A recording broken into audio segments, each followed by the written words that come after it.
Hoje o nosso entrevistado é Cid José Goulart Júnior, desembargador há praticamente 15 anos e que teve o papel estratégico de preparar em 2019 as eleições de 2020, eleições municipais, claro que com a cooperação de todo o quadro técnico, funcionários e magistrados do Tribunal Regional Eleitoral, que é de excelência e uma das referências nacionais.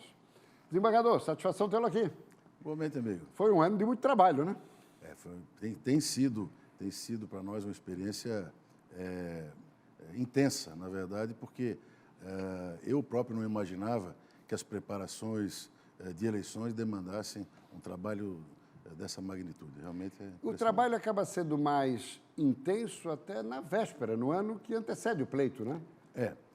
Se tem normalmente a ideia de que no ano eleitoral é o ano em que se trabalha com uma maior intensidade, mas, na verdade, todos os anos se trabalha muito. Mas as preparações das eleições, sobretudo se levarmos em conta questões relacionadas, por exemplo, com a biometria, né, que foi muito intensa no ano de 2019. Vamos começar a explorar a questão da biometria. Como é que está a cobertura em relação ao Colégio Eleitoral Catarinense?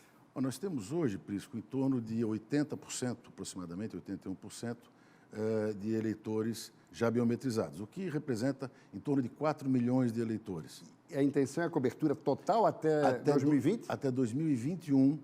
21. 2021, a intenção é atingirmos os 100%. Agora, na verdade, é preciso ficar claro que aqueles municípios que passaram por revisão eleitoral, nós tivemos, no ano de 2019, 126 municípios, né? Nos anos anteriores foram em torno de 80 municípios. Que as pessoas compreendam que todos os cartórios eleitorais já estão aptos a fazer a biometria. Ou seja, as pessoas não precisam esperar naqueles municípios onde não houve a revisão. Podem tomar a iniciativa. Podem tomar a iniciativa, procurar o cartório eleitoral e ir lá fazerem o seu recadastramento com a biometria. Esse nosso bate-papo também é um serviço de utilidade pública para o nosso telespectador. Então, essa já é uma informação preciosa. E tem prazos, tem horários? Como é que funciona o cronograma da Justiça Eleitoral, inclusive nesse final de ano, início do próximo ano? Nós temos algumas zonas eleitorais que ficarão em plantão com esta finalidade agora no final do ano. Mas o que nós temos chamado a atenção dos eleitores é que procurem os cartórios eleitorais via agendamento. Então, acessem o site do Tribunal Regional Eleitoral e façam o seu agendamento. Só para que você tenha uma ideia, Prisco, nós temos, em média, conseguido com que o atendimento agendado, ou seja, pré-agendado, se faça num tempo máximo de 15 minutos. Ou seja, a pessoa não perde, o cidadão não perde tempo, não perde trabalho, não perde escola. E também dá agilidade para a própria Justiça Eleitoral, né? Quanto mais nós conseguimos diminuir a nossa meta de 100% para 2021, tanto melhor. Só por curiosidade, em 2018, qual foi a cobertura da biometria? Nós fizemos a biometria, em 2018 nós chegamos em torno de 60% da biometria. Nós agora conseguimos chegar ao patamar de 80%, 81%. Ou seja, em 2022, na próxima eleição nacional e estadual, teremos 100%. 100%, essa é a ideia. Certo. Mas com a colaboração dos eleitores, talvez nós possamos antecipar esse resultado de 2021. Perfeito. Agora, outra questão também que eu gostaria aqui de conversar com o amigo diz respeito a fake news. Esse foi realmente o grande desafio da Justiça Eleitoral brasileira no pleito do ano passado, né? A fake news, que nós agora, mais recentemente, temos tratado como desinformação, temos usado comumente essa expressão desinformação, certo, porque ela é exatamente isso, ela nos pegou de surpresa. Porque nós imaginávamos, nós da Justiça Eleitoral, no pleito de 2018, que as fake news, as desinformações, fossem geradas entre os candidatos adversários, não é? E, num dado momento, nós nos deparamos, né, com todas as baterias voltadas contra a própria Justiça Eleitoral, contra a segurança da urna eletrônica. Em meio às redes sociais, né? Em meio às redes sociais. E o que foi, assim, demandou um trabalho hercúleo por parte da Justiça Eleitoral. A nossa, até a bem da verdade, saiu um pouco na frente, porque nós instituímos o Comitê Permanente de Consulta a Assuntos Relacionados à Internet e conseguimos com o apoio da Polícia Federal, da Polícia Civil e todas as entidades que tratam da segurança do Estado, nós conseguimos evitar um pouco essas fake news. Mas, de qualquer sorte, nós ficamos muito assustados quando, num dado momento, as pessoas se voltaram contra a Justiça Eleitoral. Isso nos causou, assim, primeiro... Perplexidade, né? Perplexidade, por uma razão óbvia, porque a Justiça Eleitoral tem um sistema absolutamente confiável, não é? E não se sabe bem por que fomos eleitos nós, antes dos próprios candidatos. Nós fomos eleitos os vilões. Claro. E para 2020, essa questão da desinformação, a Justiça se aparelhou para tentar neutralizar um pouco isso? É importante dizer, né, que, diferentemente do que se tratou em 2018, a visão que se tem agora dessas desinformações, ou o tratamento que se deve a elas dar, tem sido mais no sentido de contra-informação, ou seja, de se informar o tanto quanto possível. Ou seja, quanto mais se informa, mais neutraliza a desinformação. Exato, essa é a ideia, né? O próprio TSE tem encetado aí uma luta muito grande em todo o Brasil. Com campanhas publicitárias, com campanhas publicitárias, com o uso de agências de checagem, como Lupa e outras e tal, para verificar a procedência destas notícias. O que se tem dito comumente, o nosso ex-presidente, desembargador Ricardo Reis, ele usava com muita propriedade, ele sempre dizia que o que nós mais precisamos é da imprensa com CNPJ, não é?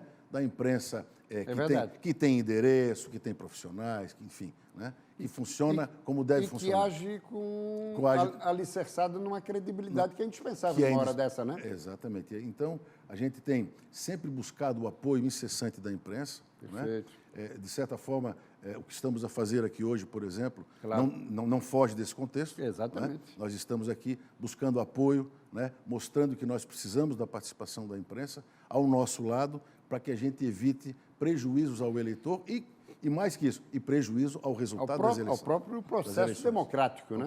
E houve uma fina sintonia entre o TSE com os tribunais regionais eleitorais nesse contexto? No início houve alguma dificuldade porque acontecia as fake news em maior ou menor intensidade num ou no outro estado. Certo. Não é?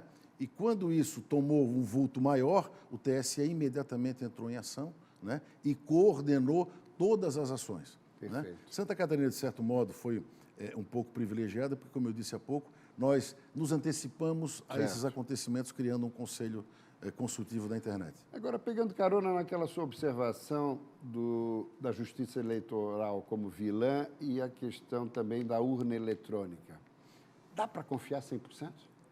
Ou tem alguma margem de insegurança? Porque, inclusive, professores universitários, catedráticos, com pós-doutorado, eu já conversei com vários deles aqui da Universidade Federal, inclusive, questionam fortemente a segurança da urna eletrônica. O que nós podemos dizer, evidentemente, que eu não sou um expert em tecnologia, né, em informática, enfim. Mas o que eu posso dizer da nossa experiência na Justiça Eleitoral, né, é de que a nossa urna é mais que isso, ela é 200% confiável, digamos assim.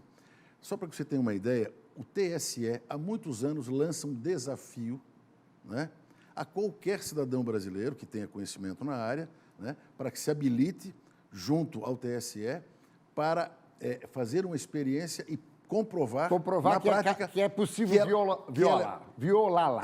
E até hoje ninguém conseguiu fazer isso. Então, a gente, mais do que confiar, a gente tem a convicção absolutamente plena disso. E por que outros países democráticos e de maior dimensão, como Estados Unidos ou países europeus, não adotaram a urna eletrônica? É pelo custo? Olha, eu não sei exatamente quais são as motivações, não é? Às vezes é uma questão cultural, né? Mas certamente não é por desconfiança da urna. Isso eu tenho absoluta convicção, né? É por outras questões próprias de cada país. Claro. Né? Urna que nasceu em Santa Catarina, né? A primeira votação eletrônica, não exatamente a urna eletrônica. Cidade de Brusque, né? Foi na cidade de Brusque, há 30 anos atrás. Pois é, qual foi o ano exatamente? 30 anos atrás. Então foi na eleição, nós estamos em 20, foi em 1990? 90? Acho que 90, 2000, né? 1990, Mas lá não foi usada a urna eletrônica, foi uma eleição informatizada. Mas, na verdade, foi o primeiro passo para que depois... Sem a urna, mas informatizada. Informatizada através de um terminal de computador à época, né? Exato, Evidentemente, exato. uma coisa bem já ultrapassada e tal. Mas foi o embrião. A partir daí, começou-se a entender que era possível, sim, construir todo um sistema com fundamento E o desenvolvimento foi nacional, né? Desenvolvimento nacional, né, com técnicos do próprio TSE, né, que transformaram a urna eletrônica no êxito que ela é hoje, indiscutivelmente. Outra questão que eu gostaria de explorar com o amigo diz respeito justamente à conscientização do poder do voto. Acho que isso era importante sempre destacar, né, o desembargador? Desculpe, não... A conscientização... sem dúvida. Da importância... Do poder do voto, da importância, do instrumento, né? Na verdade, o que nós temos feito... Nós temos trabalhado em duas direções simultâneas e que trabalhamos paralelamente. Primeiro, nós incentivamos o jovem a votar. Quando eu falo jovem, eu falo aquele jovem entre 16 e 18 anos que pode facultativamente exercer o direito ao voto e não tem feito da maneira como se esperava em termos percentuais. Nós já alcançamos um êxito bastante significativo no ano de 2000, para a eleição de 2018. Nós aumentamos em quase 50 mil o número de eleitores jovens. Percentualmente eu não saberia lhe dizer, mas nós imaginávamos que nós tivéssemos um sucesso maior, que nós chegássemos a 100, 150 mil jovens. Mas incitamos campanhas nesse sentido. Essas campanhas nós temos feito quase que diuturnamente, desde lá até hoje. Tem uma campanha, o seu voto tem poder. Exatamente. Para quê? Para mostrarmos ao jovem, né, que ele é o dono do seu próprio destino no que diz respeito ao sistema democrático. Até porque não adianta ficar reclamando e não participa. E não participa, exatamente. Naquilo que é o básico, que é o voto, né? É o instrumento, né? E nesse campo, nós temos também, num segundo momento, motivado a participação feminina nas eleições, não só... com candidaturas? Não só como eleitoras, mas como candidatas, não é? Nós temos incentivado muito isso. A exemplo disso, recentemente, conseguimos realizar um evento na Assembleia Legislativa, que foi um evento recorde no plenário Osni Regis da Assembleia Legislativa, com a participação de quase 1.000 mulheres, de vários lugares do país, inclusive de outros países, não é? Que vieram tratar exatamente desse tema, valorização da mulher na política. Elas estão mais atentas, mais espertas, muito, né, desembargador? E nós precisamos que seja assim, e nós incentivamos que seja assim. Até porque elas têm muito mais sensibilidade e, além disso, num paralelo com os homens, nos maus feitos que temos acompanhado aí pelo Brasil afora, elas são minoria absoluta de envolvimento em situações desagradáveis, né? Hoje a própria legislação eleitoral, ela estabelece um patamar de gênero, que alguns chamam de cota de gênero, de 30% para algum dos gêneros, né? O que nós esperamos, na verdade, é que a mulher não fique presa aos, digamos, 30% que se normalmente fala que deveria ter participação feminina. Na verdade, pode e deve até ser mais. Mas tem que ser ao natural, sem cota. Exatamente. Eu até conversei aqui, assim como estamos fazendo hoje, com a deputada Giovana de Sá, e ela também é favorável do fim da cota. Não precisamos de cota, nós queremos ocupar o nosso espaço ao natural. Mas a cota tem o seu valor, eu penso assim, com todo respeito a opiniões divergentes, ela tem o seu valor num dado momento histórico, não é? Em que você força o partido a trazer mulheres uma forma de startar, né? De startar. A partir disso, elas motivadas, aí você sabe que não precisa mais, elas vão dominando e acabam dominando daqui a pouco mais que 50%, 60%, 70%, enfim. Verdade. Capacidade para isso não lhes falta. Verdade. E agora, para 2020, nós teremos, em março, uma sucessão no Tribunal Regional Eleitoral. É sempre quando se processa a mudança, correto? Isso. Nós tivemos os biênios, o exercício da direção do Tribunal Regional Eleitoral é feito por biênios, né?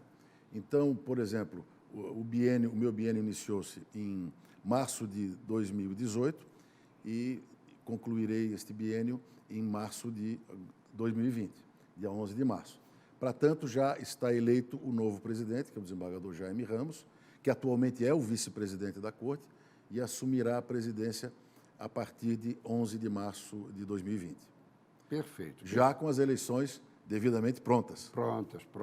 E em 2020, o que o tribunal tem que priorizar na sua atuação com vistas ao pleito? Bem, primeira coisa, você veja a grandiosidade que é uma eleição para a Justiça Eleitoral. Nós temos 3.600 locais de votação, né? Em torno de 15 mil sessões eleitorais distribuídas em 3.600 locais de votação. Nós temos envolvidos no pleito eleitoral, como mesários, ajudantes auxiliares dos mesários, enfim, toda a estrutura da Justiça Eleitoral movimenta em torno de 67 mil catarinenses para a realização do pleito. A amplitude da coisa, né? São 20 mil urnas eletrônicas, aproximadamente, né? Então, é um movimento pelo Estado inteiro, é uma tarefa gigantesca, sabe? A Justiça Eleitoral, evidentemente, está aparelhada para isso, tem experiência para tanto, mas, de qualquer forma, é hercúleo o esforço. Além dessa mobilização na Assembleia que o desembargador se referiu, o Tribunal também tem feito parcerias com várias entidades para justamente poder fortalecer esse processo, né? Olha, inclusive com o governo do Estado agora, recentemente, né? O que nós estamos fazendo agora estabelecemos um convênio, né, com o governo do Estado e com a Univale, né, em que nós capacitaremos 4.000 professores da rede estadual, através de cursos à distância.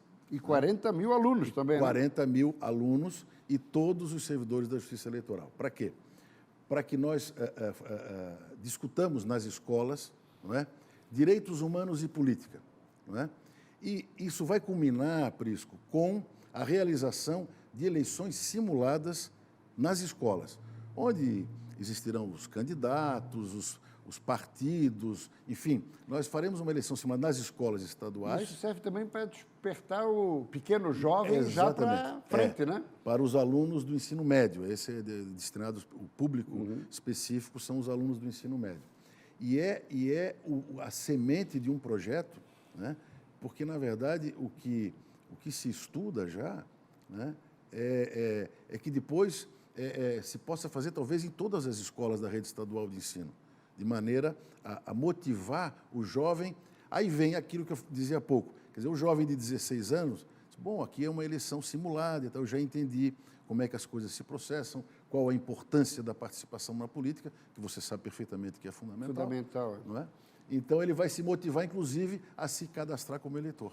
Perfeito. Agora, o desembargador colocou ali que 50 mil ou 100 mil jovens de 16 a 18 anos votaram em 2018? Eu não sei exatamente quantos votaram. Eu disse o que aumentou. Aumentou em 50 mil. 50 mil o número de eleitores que nós tínhamos. E daqueles eleitores que estão dispensados de votar? Como sabemos, o voto é obrigatório no Brasil, não é facultativo.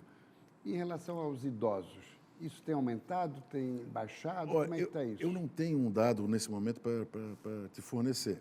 Mas o que eu posso te dizer é que eu ouvi e vi algumas manifestações de eleitores que têm o direito ao voto facultativo, ou seja, aquelas pessoas com mais de 70 anos de idade.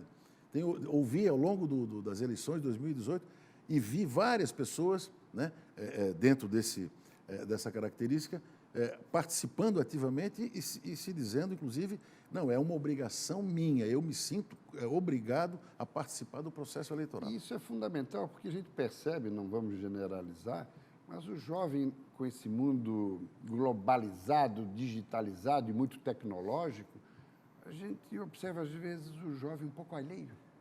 Certo. Não são todos, evidentemente. Claro, ainda bem. Mas é importante também arregimentar essa juventude, né? E essa é uma das formas.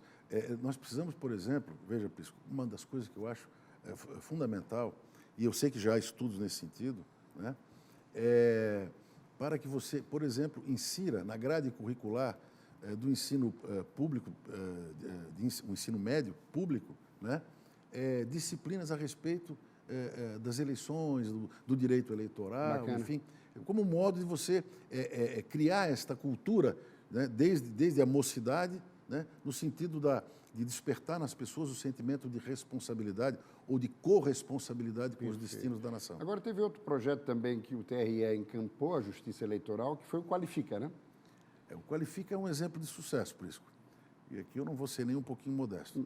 Não seja. Não eu, a Justiça Eleitoral. Sim, né? claro. O projeto Qualifica começou no ano de 2016, com o mesmo objetivo que ele tem hoje. Qual é o objetivo? É qualificar os agentes políticos eleitos e os gestores políticos. Não é? Porque a gente tem visto na prática, né, que muitos equívocos as administrações cometem, sobremodo as administrações municipais, não é? Equívocos, eu diria assim, de natureza burocrática, não é? Até por falta de conhecimento mais profundo da legislação, né, que nos rege. Então, a ideia do Qualifica, não é preparar o gestor para esta realidade. Não é? Prepará-lo, por exemplo, né, na questão relacionada ao Tribunal de Contas, por exemplo, né, que muitos não têm, na verdade, a noção exata da sua responsabilidade de prestar contas. E, às vezes, não agem de má fé, justamente, mas de desinformação. Desinformação. Então, o que nós buscamos, na verdade, é dar a ele toda a informação possível, claro, para que ele faça uma gestão competente e tenha a necessária aprovação do Tribunal de Contas e, posteriormente, evidentemente, da sua Câmara de Vereadores. Agora, o que precisa ser dito do Qualifica é que nós agora, recentemente, renovamos esse convênio, que, como eu disse, vem desde o ano de 2016. E agora, dessa feita, nós renovamos esse convênio com 21 entidades. Veja você, nós temos aí inseridas, eu vou dizer apenas o nome de algumas, né? Também não vou conseguir lembrar de todas, claro, mas, por exemplo... A própria FECAM, né? FECAM, a FECAM, o Governo do Estado, Ministério Público Estadual, Ministério Público de Contas, Tribunal de Contas, Assembleia Legislativa, TRE, Tribunal de Justiça, associações de classe, por exemplo, como o CREA, bacana, está conosco, IBGE está conosco, Banco do Brasil conosco, né? E diversas outras, que todos imbuídos no sentido de conseguirmos dar a qualificação necessária ao gestor. Porque o eleitor escolhe o seu gestor, livremente. E a nós, nos parece que incumbe a tarefa de, em havendo necessidade, ajudá-lo a que ele preste o serviço tal qual ele prometeu ao eleitor. E para fechar, eu lhe perguntaria o seguinte, otimista com relação à perspectiva brasileira nesse contexto? Estamos elegendo políticos mais qualificados, mais bem-intencionados. Nós estamos no caminho certo? Eu espero que sim, Prisco. Eu espero que sim. Uma das digamos, novidades importantes para a eleição de 2020, né, agora a impossibilidade de coligação na eleição proporcional. Penso eu... Isso já vai enxugar o número de partidos, né? Vai enxugar o número de partidos. Vai fortalecer as greis partidárias, vai fortalecer o compromisso do candidato com o seu próprio partido, não é? E não desnatura o sistema, porque o sistema ficava um pouco, na verdade, desnaturado, porque você pegava programas partidários, às vezes bem diferentes um do outro, e juntava tudo numa única massa. Ou seja, contaminava um pouco o ambiente, né? E agora não. Claro que isso poderá resultar, talvez, mas isso é um problema que nós poderemos administrar com tranquilidade, poderá talvez aumentar o número de candidatos. Certo. Não é? Mas o que para nós também não assusta. Mas, ao mesmo tempo, vai reduzir o número de partidos, o que é muito bom, né? E reduz também, não é, a possibilidade da pessoa ficar em dúvida, né, de em qual partido votar. Exato. É uma maneira de fortalecer o partido político. Porque até temos que partir da premissa que no passado não se votava no candidato, se votava no partido. Exato. Eu sou o DN, eu sou o PSD, eu sou o PTB. Quais são os candidatos dessas legendas? Exato. É assim que se fortalece o processo democrático, né? Mas só que veja bem, o que nós precisamos hoje é que as pessoas se identifiquem com o partido, não é? Claro que já existem, por exemplo, pessoas, e com muitos fundamentos, que defendem, por exemplo, a candidatura avulsa. E tem até bons argumentos para isso, não é? Mas enquanto o nosso sistema é concebido com base nos partidos políticos, eles é que devem ser fortalecidos. E essa é uma das formas de se fortalecer o partido. Cid Goulart, satisfação tê-lo aqui. Parabéns pelo trabalho na Justiça Eleitoral e que tenhamos aí um 2020 ainda mais promissor. Muito bem, eu agradeço imensamente a você, né, por essa oportunidade que nos dá. Quero encarecer a nossa população, né, que compreenda que o trabalho que a Justiça Eleitoral faz, através de servidores altamente qualificados que nós temos, graças a Deus, temos comprometimento com a causa eleitoral, né, que também nos ajudem, né, que nos ajudem a fiscalizar os candidatos, a escolher bem os seus candidatos, a votar bem e assim propiciarmos um futuro melhor para o nosso povo. Muito grato. Eu que agradeço. Um forte abraço. Outro.